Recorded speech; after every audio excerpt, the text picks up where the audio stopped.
to Tucker Carlson tonight. At the core of any political campaign is the message, what it's about. What exactly are next Tuesday's midterm elections about? Well, on the one side, it's pretty clear. Donald Trump, who's the leader of the Republican Party, and in effect, its only spokesman, says that a vote for Republican candidates is a vote for secure borders and against crime and chaos. You don't have to believe the president when he says this, but that's definitely what Republicans are running on. What are Democrats running on? That's less clear. Against Trump, certainly. Democrats talk about the president even more than he talks about himself, which is a lot. They don't like him at all. Fine. But despising someone isn't really a platform or a path forward. At best, it's a reaction.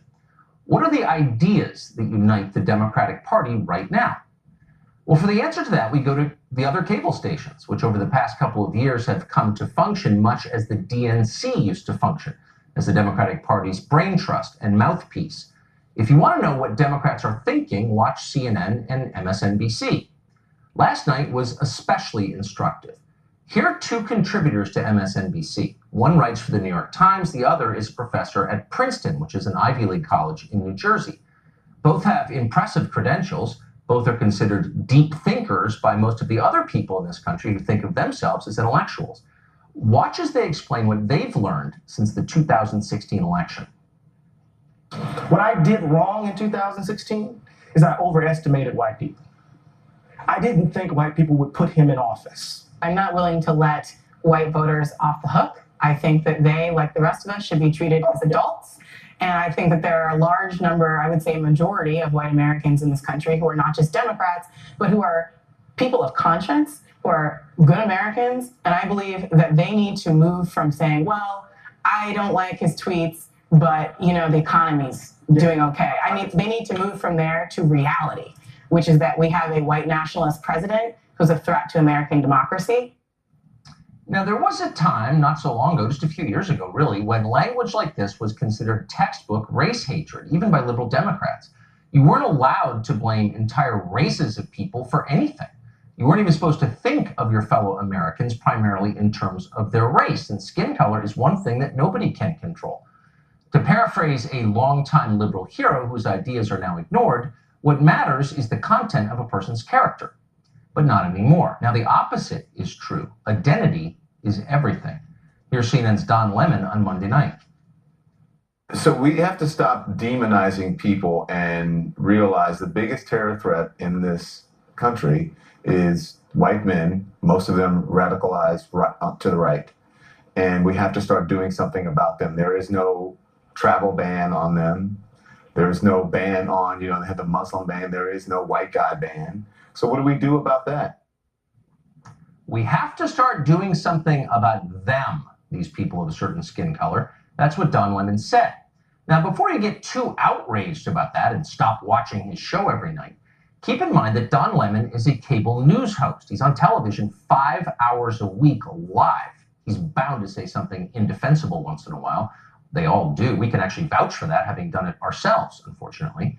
But here are the rules. When you say something awful that you can't defend, don't try to defend it. Apologize, explain what you meant, and move on. Vow to do better.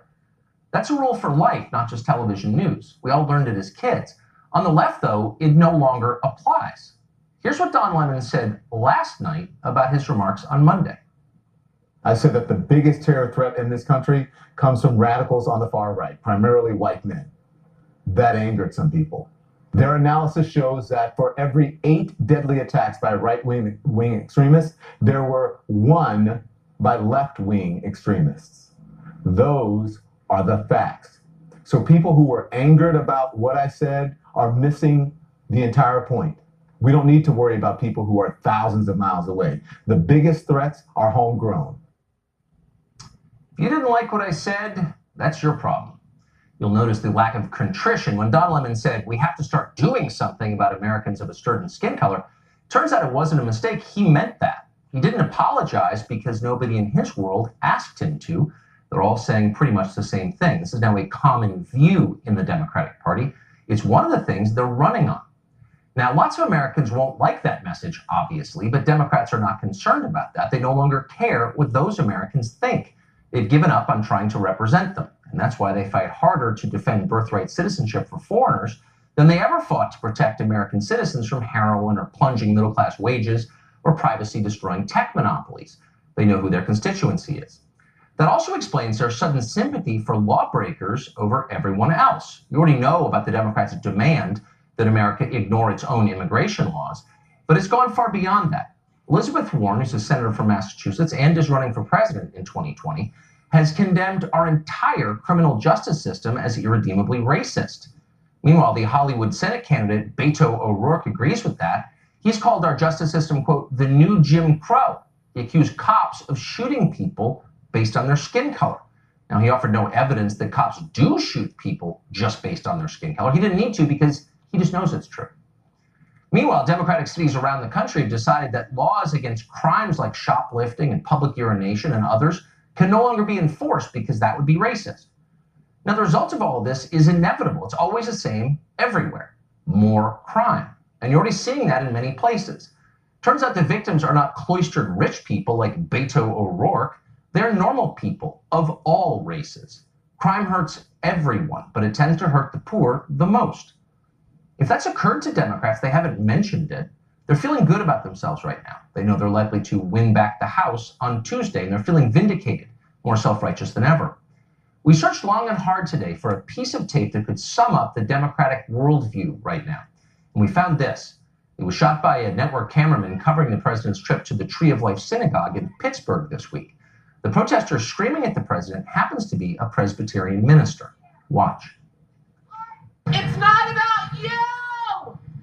Let the families grieve! This is our neighborhood! You are not welcome here! You don't belong here! This is our neighborhood!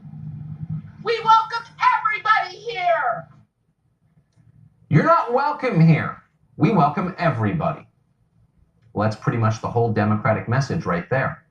Will it work? Maybe on Tuesday, maybe for a little while. Angela Merkel tried it in Germany. So did the people who until recently ran Brazil. But ultimately, their countries rejected that message. Voters want you to care about them. It's their country. And they'll know it if you don't care about them. And in the end, they will punish you for that. They always do. Author and columnist Mark Steyn joins us tonight. You are not welcome here. We welcome everybody. It's almost like a haiku, and yet it does kind of explain the worldview.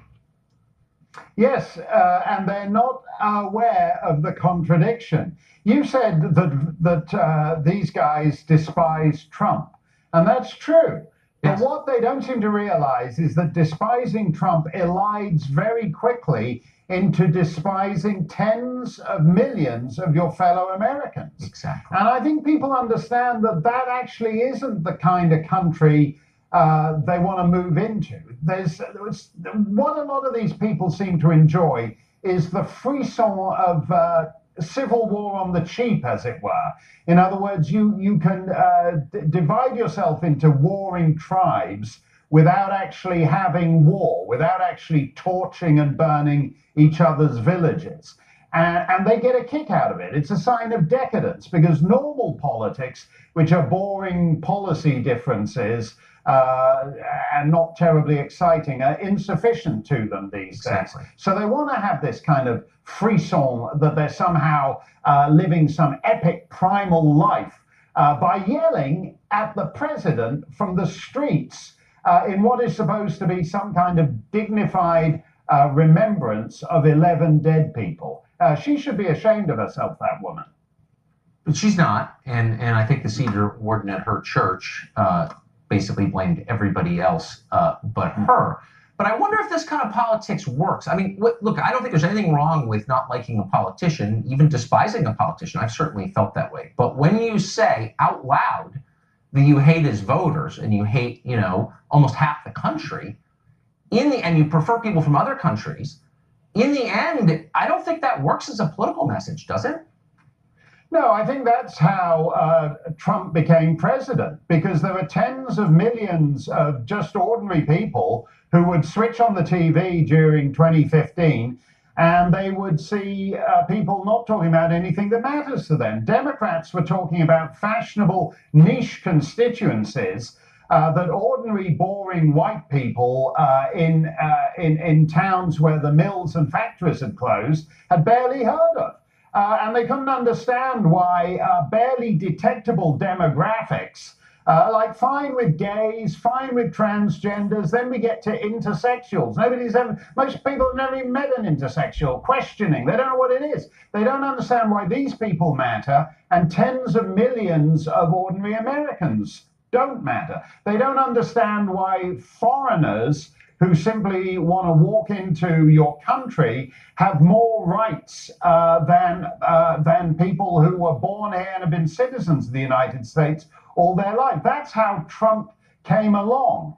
And Don Lemon and people don't realize that that they're partly responsible for Trump. Yeah. And so when he starts talking about white men being terrorists, the distinguishing feature of a terrorist is not that he's a white man. That's actually demonizing, as you say, half the country. But Don Lemon, they don't seem to have learned the lessons of the last 2 years. If you want more Trump, this is how you get more Trump.